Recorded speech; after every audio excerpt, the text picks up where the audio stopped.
This is a Truth Transforms Truth Nugget, a daily dose of truth for your daily transformation.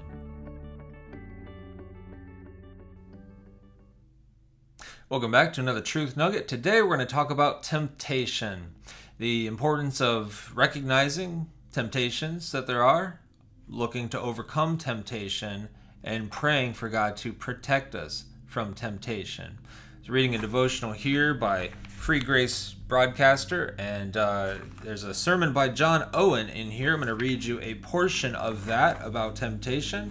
First, we're going to go to the passage this is based on. This is based on Matthew 26:41. Watch and pray that ye enter not into temptation. Let's read those verses around it. This is Jesus saying to the disciples in the Garden of Gethsemane the night before his crucifixion. We'll start in verse 36. Then Jesus went with them to a place called Gethsemane, and he said to his disciples, "Sit here while I go over there and pray." And taking with him Peter and two sons of Zebedee, he began to be sorrowful and troubled. Then he said to them, "My soul is very sorrowful, even to death. Remain here and watch with me." And going a little farther, he fell on his face and prayed, saying, "My Father, if it be possible, let this cup pass from me. Nevertheless, not as I will, but as you will." And he came to the disciples and found them sleeping. And he said to Peter, "So could you not watch with me 1 hour? Watch and pray, that you may not enter into temptation. The spirit indeed is willing, but the flesh is weak."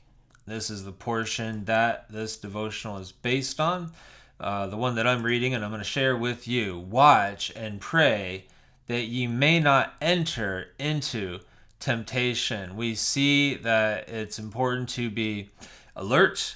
It's important to be prayerful. And those are the kind of things, as we're prayerful and seeking God and seeking the Spirit's empowerment, that's an important thing to keep us from temptation. And John Owen gave a definition of temptation in here, and I'm just going to read some of these closing thoughts from this sermon. I think it's from a sermon. From Temptation Resisted and Repulsed, abridged, so it's like a reprint of a portion of a sermon. "A temptation, then, in general, is anything that for any reason exerts a force or influence to seduce and draw the mind and heart of man from the obedience that God requires of him to any kind of sin. In particular, it is," I can read that definition again because that's helpful to sink in. "A temptation, then, in general, is anything that for any reason exerts a force or influence to seduce and draw the mind and heart of man from the obedience that God requires of him to any kind of sin." So really anything that would lead us to not walk in obedience to God. Anything that is not ultimately glorifying to God. Anything that would get in the way of our walking out obedience to the Lord. In particular, it is a temptation if it causes a man to sin, gives him opportunity to do so, or causes him to neglect his duty. Temptation may suggest evil to the heart or draw out the evil that is already there. It is also a temptation to a man if something is by any means able to distract him from his communion with God, or the consistent universal obedience that is required of him. How much does that strike us in this age of distraction?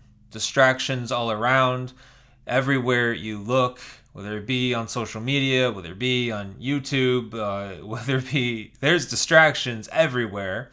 And there are always things there are always pressing things, good and bad, but things that are very pressing that need our attention. And these, we can still call them distractions. We must fulfill our responsibility, but anything that's keeping us from regular time in the Word of God, ultimately is a distraction. So we need to prioritize what is most important, handle the responsibilities that are absolutely necessary, but make sure that we're still staying in the Word of God and not letting that be neglected. All right, let's move on. To clarify, I am considering temptation not just as the active force of seduction to sin, but also the thing itself by which we are tempted.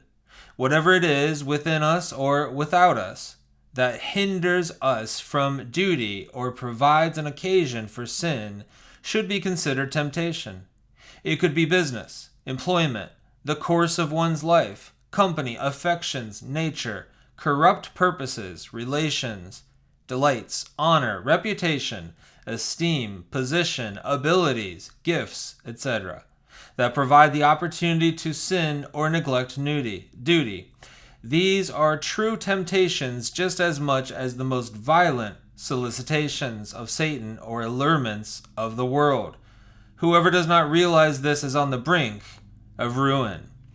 Yeah, that's true. Anything that is out there that keeps us from our duty of communing with the Lord, spending time with the Lord, and walking in obedience to His Word, ultimately is sinful and is something that is a temptation, something that we can all fall into. We need to spend time with the Lord, and that is what will enrich us, delight us, and give us the food for our soul that we need.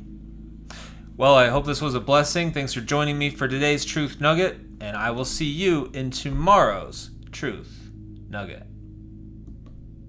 Well, I hope you enjoyed today's Truth Nugget, and I'd like to let you know about a resource to help with your devotional time. It's the Devotional Bible Study Guide, and it's a workbook to help guide you in your time with the Lord. There's room to journal. It's got prompting questions. You can find out more at preachingforgodsglory.org. There's a link in the description, and it's also available at Amazon. Be sure to look at the link below to find out more. God bless.